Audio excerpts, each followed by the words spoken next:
podcast and YouTube blog covering the German startup scene with news, interviews, and live events. Hello and welcome everybody. This is Joe from Startuprad.io, your startup podcast and YouTube blog from Germany.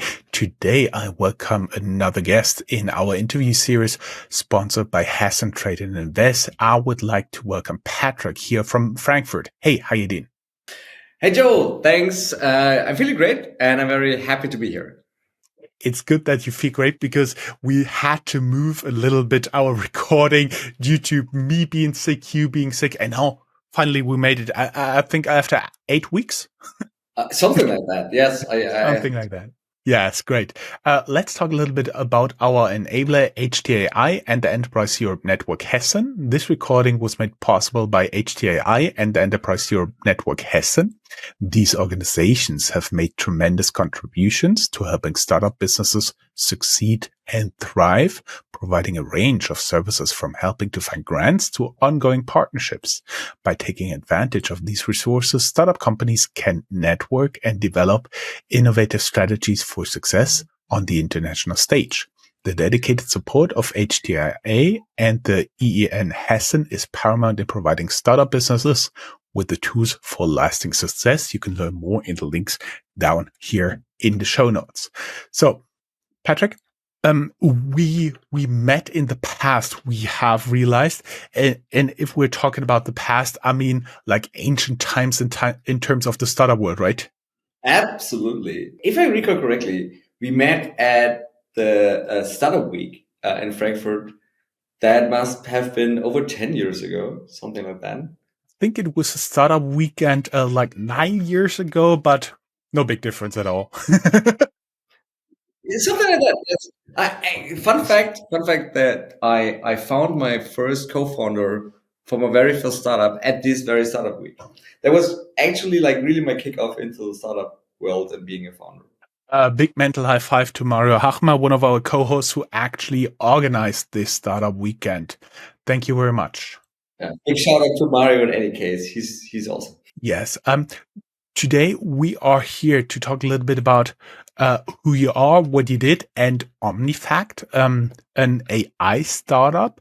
But first, I was going a little bit through your CV, and I see you are actually a developer at heart. Is that true? That is true. I studied computer science and business, but I only finished computer science. You've done a little bit financial analyst, student worker. But then from what I can see, you've been an entrepreneur all your professional life going back to 2012. Is that true? That is true. I studied law for like one semester. Then I saw that wasn't for me. Then I did what I loved. I became a programmer. Then I thought I had to study something. Then I started business, which kind of bored me. So I went to computer science. And during my studies, I started a small boutique for pen testing, actually, and social engineering. I actually came from the hacker scene and the security scene in the very beginning. What did you do there, and are you currently social engineering us? If I would tell you, where would be the fun? What we did there was basically we tried to help like mid-sized German companies to secure their network, and we especially helped executives who traveled to countries like Israel, China, Japan, Middle East, where you have actual risks of being targeted by state actors or large organizations to be more secure in their travels and their daily lives. And we were really lucky. We started, I think like 4 weeks in or 8 weeks in, Snowden came out. And that basically was the best push for any starting business you could imagine. I see. And then at one point you started building AI and software solutions for other people. Yes. So from there, I after the startup weekend, I made Khan, which still is a great friend of mine, with whom I started SecDash, which was like a little bit between today and the past. It was a startup to monitor the chatter of IT security issues in the dark web and IRC channels and so on, to basically get an early warning system for new attacks on websites, on servers, and so on. And that was actually the point where I, for the first time, worked with natural language processing. So that basically was the first time I was working with the technologies that later became what we currently call AI. And that startup failed miserably on the business side, but it was a great learning experience. And during that time, I met Florian and Alex. Florian, both, I'm still working with both. Florian currently is my co-founder at Omnifact. Alex is also part of the founding team. And from meeting these two, we got into building Rocket Loop, which was like a boutique for building digital products for well-funded startups and larger organizations. And I think the past 7 or 8 years, we mostly built, first it was called data science, then it was called machine learning, now it's called AI, but basically state-of-the-art machine learning and AI implementations, but on a project basis. We didn't have a product at this time. And how, so Rocket Loop is still around, the company. You spoke about it in the past, but Rocket Loop is still around and you're still working there as the CEO. What was kind of the kickoff, the spark that made you start Omnifact? Good question. There were 2 sparks actually. First of all, Florian and me, we always wanted to transit from being a project company to a product company. And when GPT-3 came out, it was a little bit before ChatGPT. Florian showed it to me and I was like, okay, we can basically forget that we're going to do like individual natural language processing projects in the next few years. So we really have to get thinking and have to find a way around that. And at this point, it was more like being sure that Rocket Loop is okay rather than actively searching for a product. And then we went to our customers. And as you know, we are located in Frankfurt. So most of our customers are in highly regulated industries. We work with banks, insurance companies, medtech companies, pharma companies. All of these have like very high standards when it comes to where they can put their data, how they can use their data in certain contexts, how they have to be conscious about data privacy and so on. And we went through them like a little bit provocative and said like, look at this. We have a cool demo with GPT-3 at this time. When are we going to automate your customer service based on that? And then first of all, they were very excited. We did some prototypes, but then we talked to the compliance and information security people, and they were like, very not so happy. Having a single supplier risk with OpenAI, sending everything in the US was just already for prime time. And that was, first of all, a little bit of downer, but that was basically the start of Florian and me thinking, oh, maybe there is a chance to build a product that enables organizations to use these kind of technologies to automate their daily business processes. I see. So let's talk a little bit about Omnifact. We already know it's what natural language processing model is behind it. So Omnifact, more or less, we see Omnifact as a platform that enables AI adoption across companies. And allow me to circle a little bit back. So I think we all have heard so much about AI, and there's like McKinsey had a study in May where it said we can automate up to 30% of all business processes in Europe with AI. But as you know, or as everyone sees, is that there's very little to show for it right now, right? There's Klarna, who has one good example how they automated their customer service. But beyond that, there are not many cases where we actually have great AI solutions in production right now. I actually have to admit I'm currently in a little bit of discussion with Google Ads, and it appears they only have chatbots there anymore, and they reply always with the same stuff. But I'm a special case because I'm a freelancer working under the brand of Startuprad.io, which completely throws out their rules, even though it's very legal here in Germany, and therefore they are doing nothing else than repeatedly sending me always the same message. Yeah, do it with an exact A has to match exactly B. I can't do it. Yes, do it again. A has to match exactly B. I can't do that. So you always get the same message back, and it feels like you're bumping your hand on the wall. So there's good customer service with AI, and there's very bad customer service with AI. Where I have to admit, I expected more from Google. And I think to be fair, Google is like a large organization, and I think they were like prohibited to use Gemini for a long time in their processes. So I think there's a good chance that this will change soon. But to circle back to your question, we try to solve the issues that prevent companies from adopting AI and building solutions like good customer services, really individual, has access to the CRM, to the product information, and so on, and can bundle that to give you like a very personalized experience. But to do so, we actually think it's a bad idea to focus on only one LLM provider. So what we do is basically we have the possibilities to work with all cloud providers, so Anthropic, Google, OpenAI, and all Azure-based models. But we also support self-hosted models, and that actually gives us quite a bit of flexibility to basically choose the right model for a job. Because of course, if you want to write marketing content for Startuprad.io, you probably want to have access to the most powerful model, and you don't have to think about data privacy in any way. Yes, because apparently the podcast is meant to be published, right? Absolutely. So if you work in this case, you could probably also work with Claude directly or ChatGPT.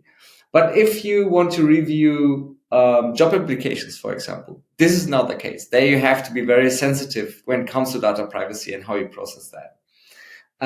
And if you're a large organization, you probably want to use a private model that you host yourself, maybe just for these use cases. And what Omnifact allows you is basically to set up, we call it spaces, like AI assistants that can automate certain processes and basically tie them to certain models. So you can basically set the data privacy restrictions based on the use case you have.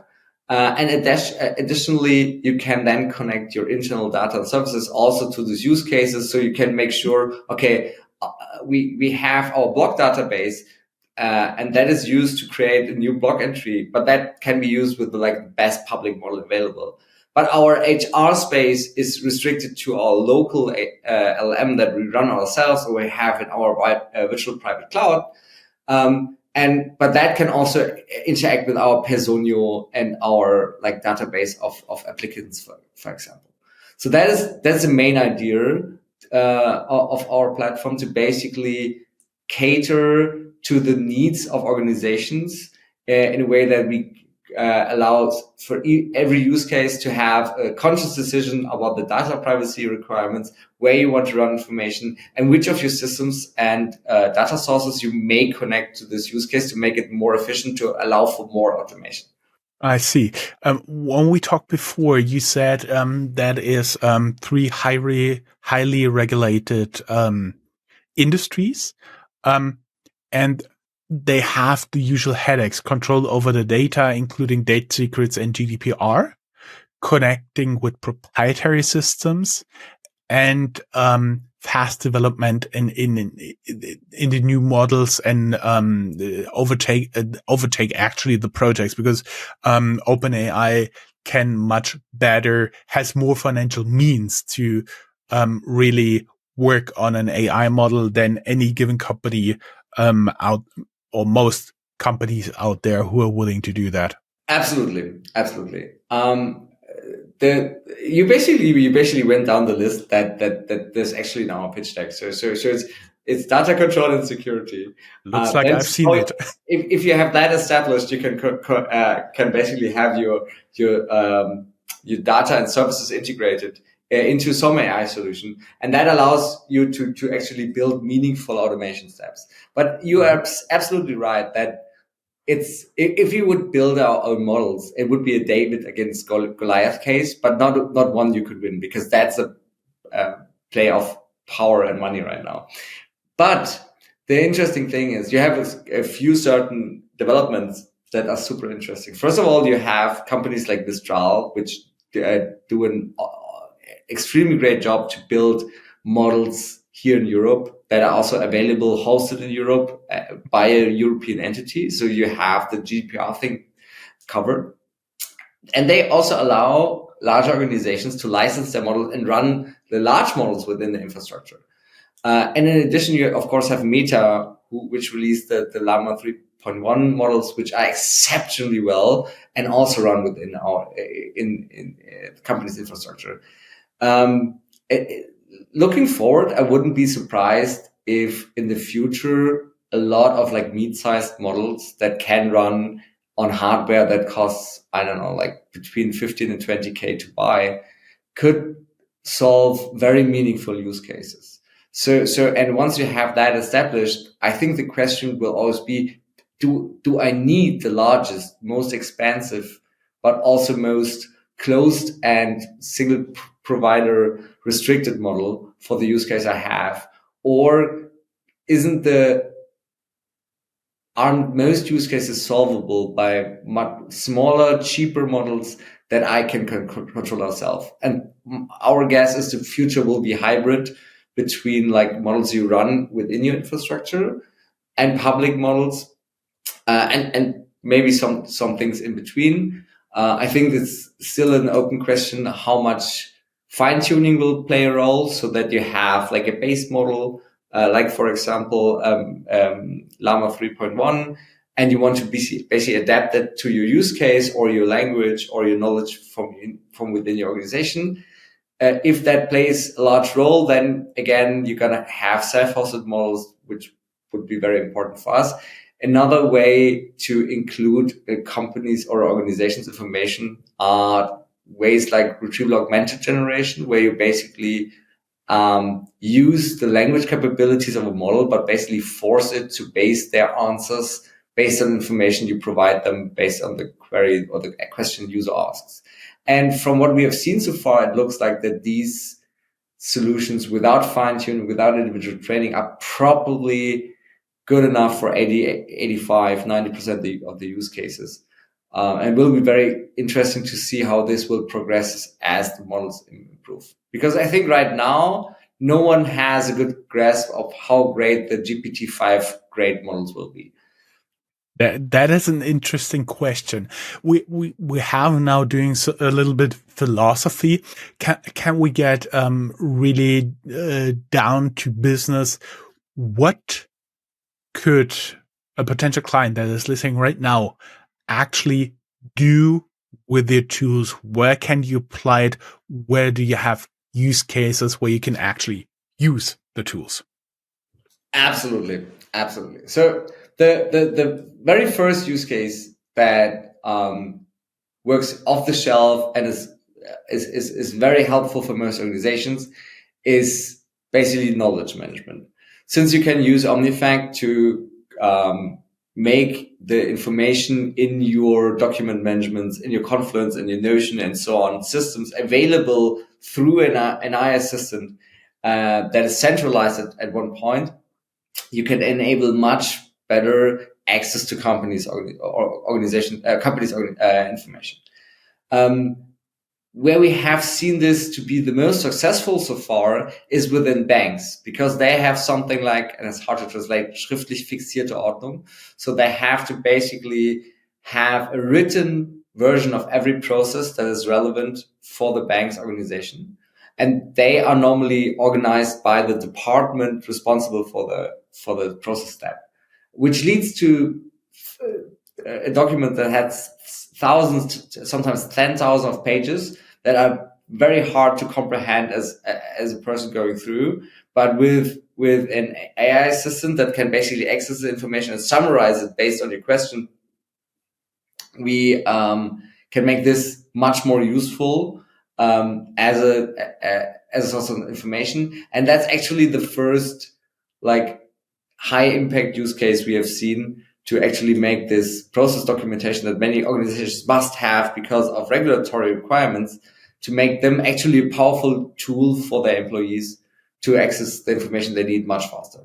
For everybody with no financial background, schriftlich fixierte Ordnung literally translates to written fixed order, which is documentation implying a structured or formalized system. And this formalized systems basically tells you how you have to behave, your processes as an employee in a bank in order to be compliant with the regulations.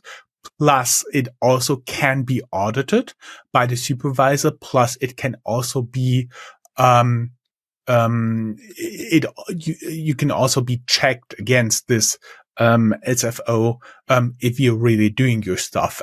And believe me, if the auditor does such an audit, commonly known as a 54 audit, Paragraph 54 KWG-Prüfung, it's completely a fun-free zone here.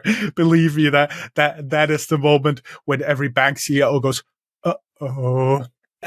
I want to share some information, like some context on that. Why this is so interesting and so hard? Because if you're not within the financial industry, having a documentation of process can't be so hard, can it? But the interesting thing about this schriftlich fixierte Ordnung is you have many departments within a bank, and every department is responsible for their process step. So basically, if you want to describe the process of granting a loan to a customer, this will involve 6, 7, 8, 9 departments throughout the banks, one bank. And basically, you don't have one document that describes the whole process, but you have one document for each process step. And that actually makes this documentation as it exists completely incomprehensible in many cases. But with the AI, you actually can now ask the questions like, how do we organize our loan granting process? Who's responsible for that? Who handles the risk assignment? How do we handle ESG risks in this process? And it will basically puzzle together the information from hundreds of documents to give you this explicit answer, which in the past would be very, very annoying to basically get in a very compact way. And you probably would have to speak to 3 or 4 people who give you the right hints to basically find that out for yourself. I see. For example, written fixed order. That's one use case. Can you tell us like a few others what you can also do? Because this one is, I would say, pretty much limited to European financial institutions. We've worked with one of Germany's largest landlords, and they have an interesting challenge. They grew relatively fast, and not only organic. So basically they bought together a lot of buildings and joined or merged certain companies. And this led to the fact that for every building they have a different kind of structure sometimes for the documentation about that building. So, and if you now want to ask, like, when was the elevator last audited, and was something found in the audit? Has it been fixed? You really have to dig into your document management system and find this kind of information. Sometimes through PDFs that are not weren't run through OCR, so you can't really search for it. And we help them to basically build AI assistants for these buildings that you now can ask these questions. And this basically reduces the time that they have to get this information from minutes to seconds.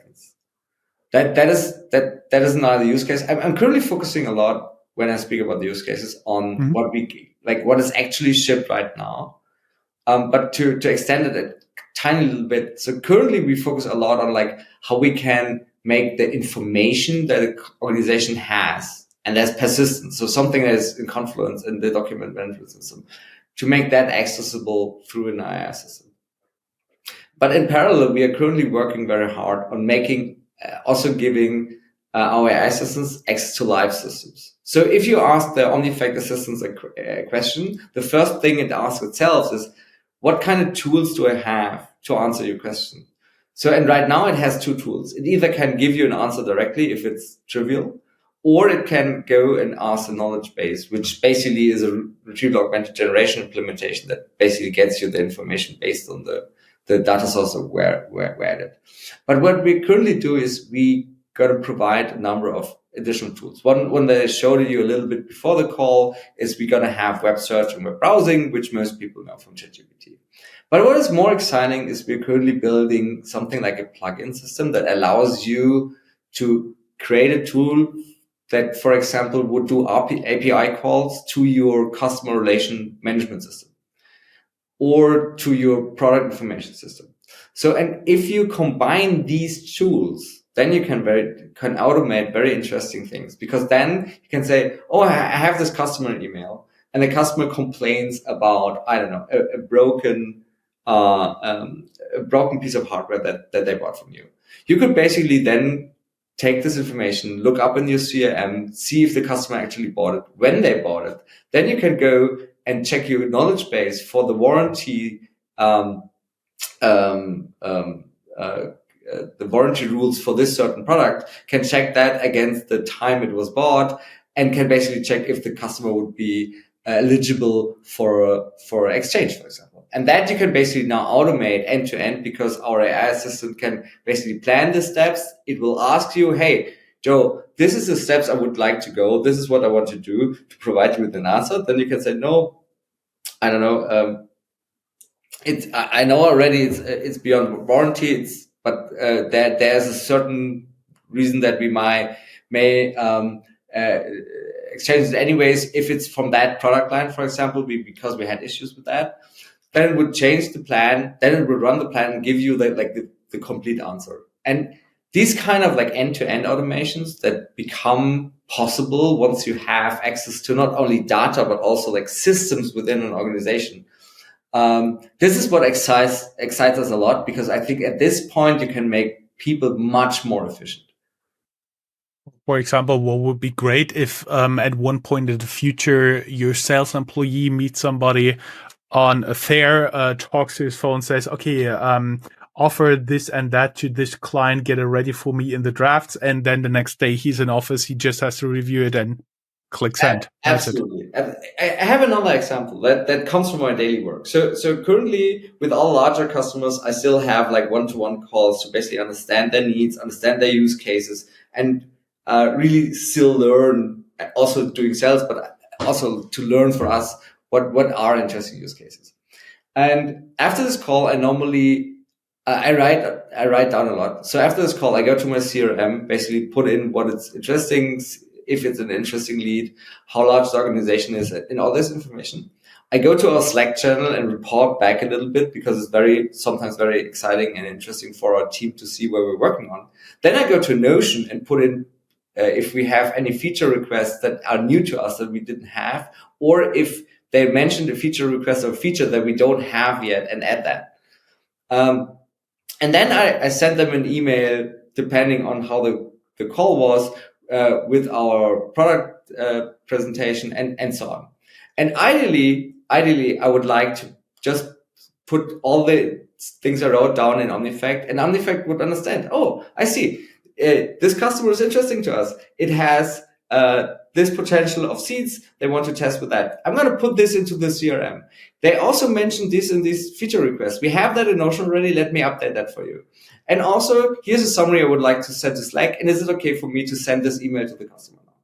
So, and if we get at this point, like my life and the life of millions of salespeople will be much, much easier. And you can basically think the same thing about marketing, about your work with setting up the interview with me, for example.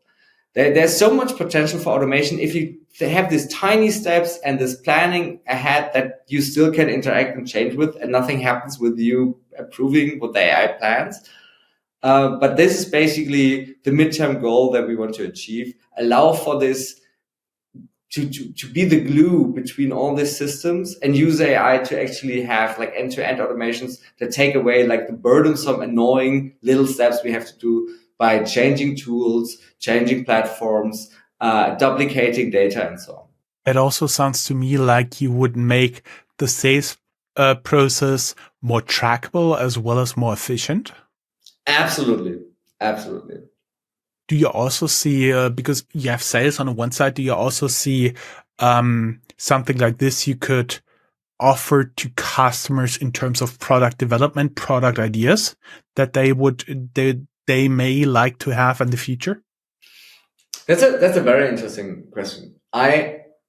If you think from like a product manager perspective, I think having better access to user feedback by being able to search through it more efficiently, and also by being able to search the web, compare with the competitors, and to probably combine information from your CRM, from your support, and so on, to get a more holistic view of your customer actual needs, can be very helpful. In addition, what's also important, if you have tools that have analytics within your app, you want to combine this information, like how often was feature X used versus feature Y.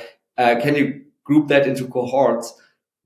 These are all things that currently are done manually, that maybe not now, but in 6 months or so, AI could do for you. And again, we see ourselves as a platform enabling that. We are not a CRM, we are not an analytics tool, but we want to integrate, or we are integrating with these tools to basically tie this information together to give you like an assistant, like a student intern that can do meaningful work. It probably needs some oversight and some correction from time to time, but it helps you to do complex steps with a few instructions and less amount of time spent than if you would have done it yourself. Sounds pretty good. So we already know about your future plans. We usually close out those interviews with 2. Now we do 3 questions. I would assume you are open to talk to new investors.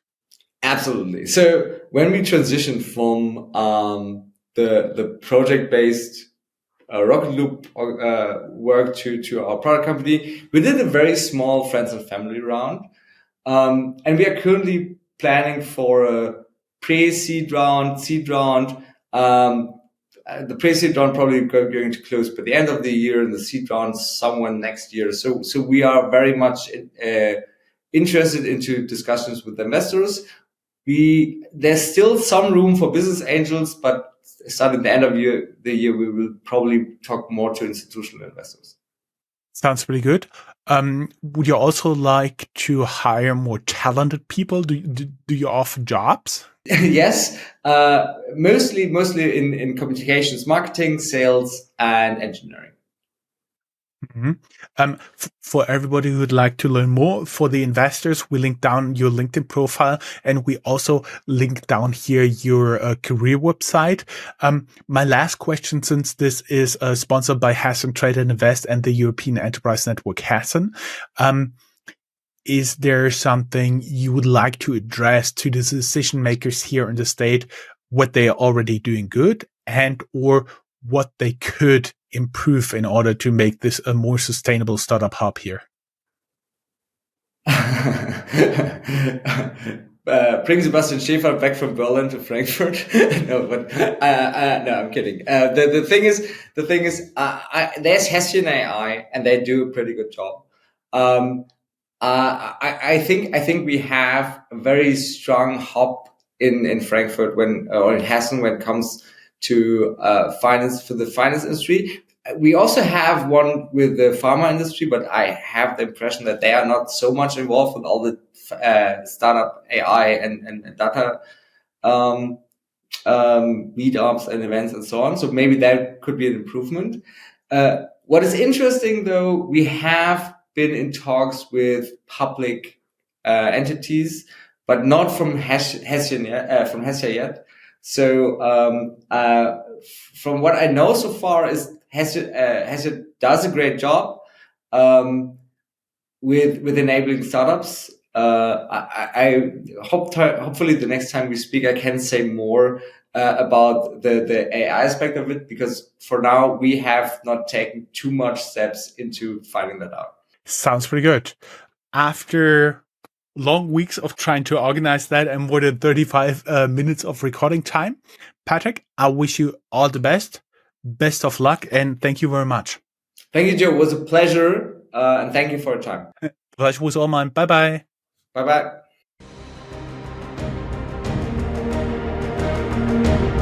That's all, folks. Find more news, streams, events, and interviews at www.startuprad.io. Remember, sharing is caring.